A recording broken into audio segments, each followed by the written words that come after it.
que somos capaces, junto con el pueblo, a resolver todo tipo de problemas. Las privatizaciones fueron su gran caja chica, la fuente de su clientelismo. Vendió el país a precio de huevo roto, subvaluó empresas, nos dejó sin sectores estratégicos y descapitalizó el país, porque a los postores les dejó carta libre para hacer y deshacer a su antojo. Las privatizaciones fueron ideológicas, no correspondieron a una estrategia. Lo único que importó fue hacer caja a como diera lugar. Y esto es lo que se vendió: electricidad 68%, agricultura 35%, de la minería se vendió el 90% de las empresas estatales, en manufactura el 85.5% y de hidrocarburos el 68%. Todo por 9.221 millones de dólares, de los que solo ingresaron al Estado poco más de 6.000. La diferencia en gastos varios, impuestos, pago a burocracia dorada, saldos de empresas que no pagaron. Y de los 4.880 millones que gastó de la privatización, el 45% lo destinó a la compra de armamento de ese que ahora se cae y al pago de deuda externa, algo que por ley estaba prohibido. El dinero de la privatización debía ir al desarrollo social y a la pacificación interna. Vayamos con algunos hitos de la privatización. Petroperú se vendió por partes y se subvaluó. Ahora estamos pagando el precio más alto de la región en combustibles.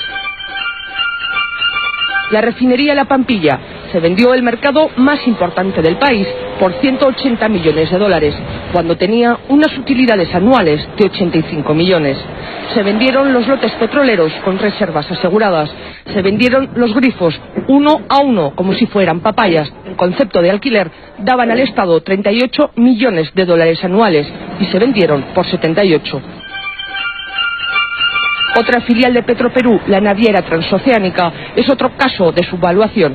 Los buques que tenía estaban en buen estado y estaban valorados en 85 millones de dólares, pero la CEPRI valoró la empresa en 21 millones de dólares. Nos quedamos además sin transporte nacional de combustible. Otro caso clamoroso es Solgas, también filial de Petroperú. Se vendió por 7 millones de dólares, cuando solo su edificio principal estaba valorado en 5 millones de dólares y tenía unas utilidades anuales de 2 millones. Esto fue en 1992. 4 años más tarde, en 1996, los que compraron a este precio la vendieron a Repsol por 50 millones de dólares.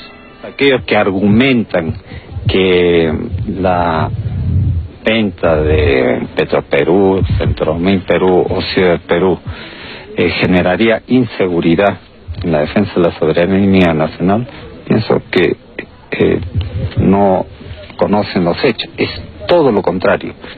Cuando Fujimori quiso reaccionar ya era demasiado tarde. De Petroperú solo quedaba la chauchilla. Aeroperú fue otra de las perlas de la privatización. Nos quedamos sin una línea de bandera nacional porque se vendió por vender al grupo Aeroméxico, que la liquidó al poco tiempo. La minería fue sin duda otra de las piezas angulares. Fujimori les dio un marco tributario que hasta ahora es el origen de muchos conflictos sociales. No puso límites a la contaminación.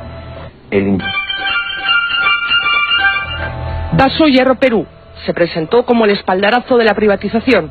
Se valoró en 22 millones de dólares y la empresa estatal china Shougang la compró por 120 millones de dólares, más el compromiso hasta ahora incumplido de invertir 150 millones de dólares más.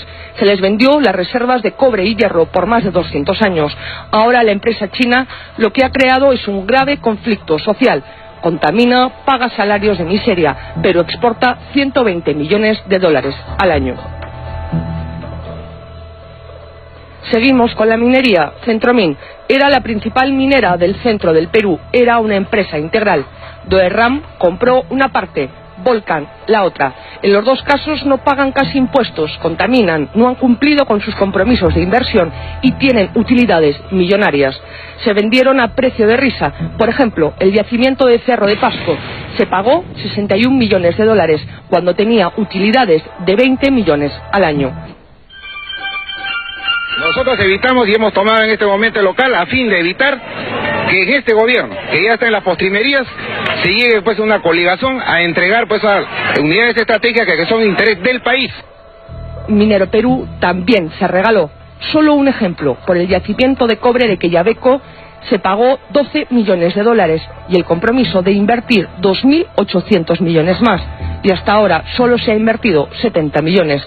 La misma empresa que compró Quellaveco pagó por un yacimiento en Chile, que era la tercera parte, 180 millones de dólares. Y además se privatizó la luz, el teléfono, vendimos la carne y nos quedamos con el hueso. Hizo del país una combi, nos llenó de carros de segunda, trajo las AFP sin condiciones. Definitivamente fue el hombre guantán, cobertura transparente, fondo triturado. Él sí que cumplió con perder una oportunidad histórica. Al fin y al cabo, era un japonés sin respeto por el país que lo acogió.